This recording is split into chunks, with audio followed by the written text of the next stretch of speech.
name is JaTaune, the Director of Philanthropy and Strategic Initiatives at the ACLU of Alabama, bringing you greetings from the birthplace of the Civil Rights Movement, Montgomery, Alabama. Right now, I am standing in One Court Square, right off of Commerce Street. Montgomery was founded in 1819 at the height of the transatlantic slave trade. Where I stand is where Black bodies were sold.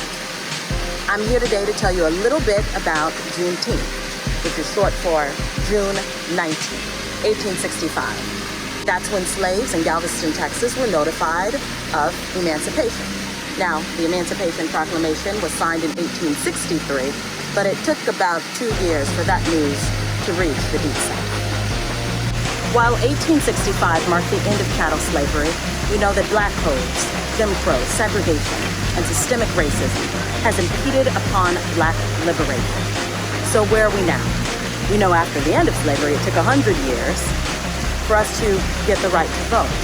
And just within the last year, an anti-lynching bill was finally passed. But our community, specifically the Black community, is still dealing with racial terror and the death of Black bodies. In 2020, we are seeing civil unrest because this nation has yet to reconcile its history of racial terror.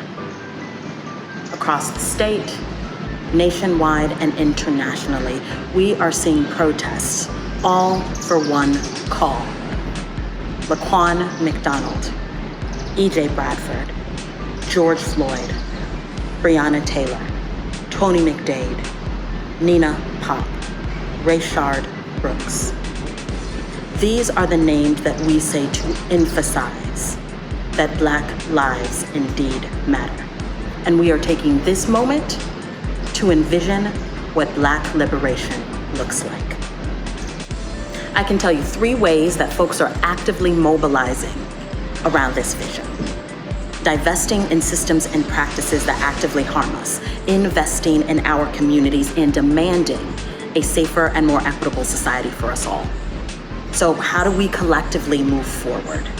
We must acknowledge our history, our pain, and the efforts that have gotten us here.